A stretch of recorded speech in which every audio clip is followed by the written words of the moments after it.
Alright, welcome. Today we're gonna take a quick look at how you can make an ocean in Blender.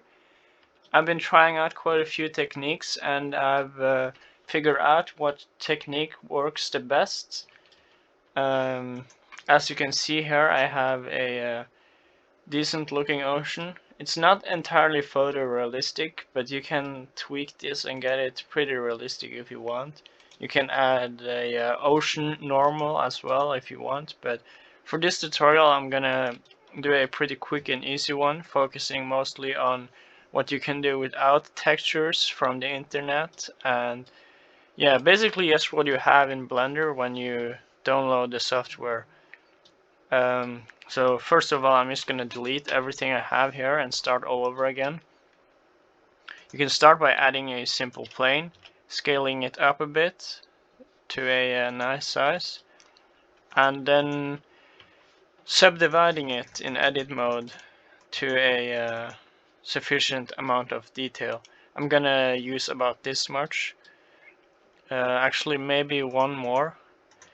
This is pretty high detail, but it all depends on how big you want the ocean to look. So if you want it to look even bigger, you can use even more detail. But in the end, it's not really that important. It depends more on how far away you want it to be. If I want to have an ocean that's really close, you can use a lot of detail, but yeah. The main part of making it actually look like an ocean comes into the shader editor up here. So if I go into the shader editor here, eventually I'll show you how you can actually make it look more like an ocean, because here in edit mode I'll just make the basic shape. How I'll do that is go here to edge shift select here in the left corner, and I'll select a random amount of the spare hair, get it down to about 20%. It's 50% by default, but I've done this tutorial a few times now, so it's at 20 by default. So you get a nice amount of edges around the spare hair, over the spare hair, and what you then do is press G and move it up a little bit. So you can see now that you get these edges. Don't take it too far, just move it a little bit up so you get this sort of angle along the plane here. And that's the basic shape. What you also have to do is, let's go back into viewport shading. What you see now is that this is a flat shaded object, so what we have to do is go here and select shade smooth so that it gets a more of a organic shape, because usually oceans are pretty organic and fluid, so you want to have a smooth shade on it. And what we're gonna do now is pretty simple. We're gonna add a material. Let's just call this ocean, and go here into shader editor. You can find this up here, and if you don't know how to get this window open, you just go into the corner here, top left corner, until you see a plus, and then you drag to the right and you get this new section, and then you can press here to select what you want to do with that window, and then you press shader editor like that. And yeah, what I'm gonna do now is add a noise texture. So what you do then is basically you press add here, and then you search for noise, and you find noise texture up here. We're gonna move that down here, and we're gonna use this for the normal, but first we have to add a bump map in between. So connect that to the height, and then connect the normal to the normal. If we go into viewport shading now, you can see that this looks kind of weird. That's because we have it's in 3D mode, and we can't do that here. It has to be in 2D mode. So now it's in 2D mode. You can't see much going on here at the moment because the size of the texture here is too high, so we have to increase it to decrease the size on the actual plane. Okay, now we're getting somewhere. Now this doesn't look exactly right because the material is still pretty standard. So what you have to do is increase the specular a bit, decrease the roughness a lot, increase the transmission. Doesn't have to be all the way to the top, but it's pretty close. You can hold shift and drag to get even less sensitive of a movement here. And now you can see that it looks pretty good. It's already looking kind of like an ocean. So if you tweak with the scale here, you get a nice way of deciding how big the ocean is going to be, like I talked about.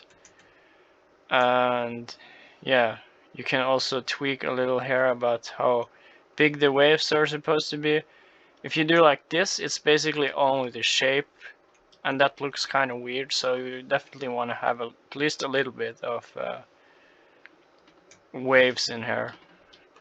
This also depends on if you're using it for a river, or it may work for a lake, but I wouldn't recommend using this for a river because they usually have some sort of flow and you don't get these kinds of waves in a river. Yeah, and to get the image we started with, I'm gonna add a sun.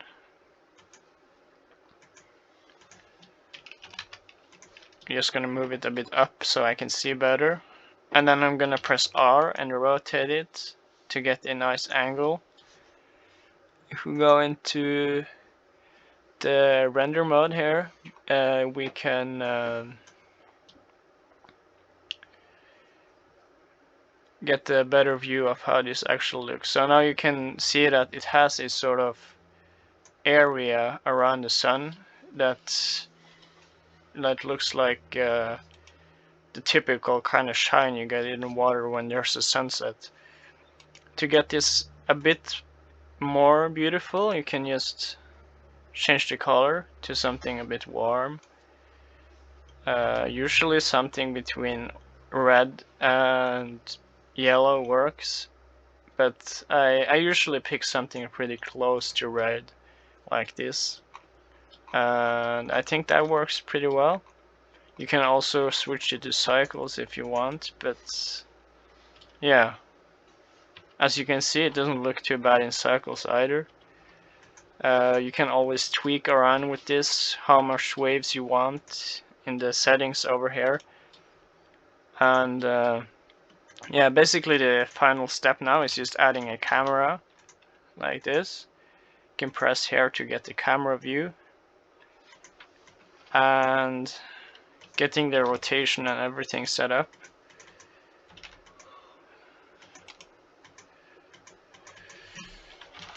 Should be something like that, I guess. 180 degrees. This all depends on where you want it to stay, the camera. Yeah, so you can see already we're pretty close to the scene we had in the beginning. You can, if I deactivate this, you can, yeah, doesn't have much of an influence right now, but it might have. So if you want actual reflections in the ocean, you might want to use this one. It's already activated for me because I already did the tutorial once, but yeah, usually when you go into Eevee, it looks like this. So you wanna press screen space, reflections, and refraction to get some better looking reflections in the water. But if you're using cycles, this really doesn't matter because it's already kind of integrated into it. And yeah, I guess that's it. You can also tweak the colors here. Make it a little darker. This is pretty nice as well. Yeah, and then of course if you want to save the image, just render it and save it.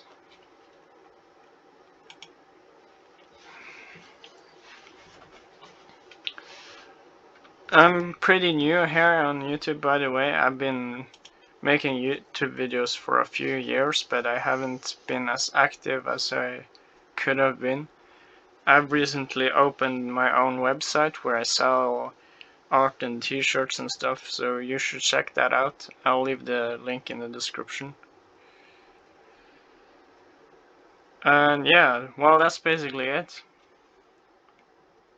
You can also subscribe if you want more content.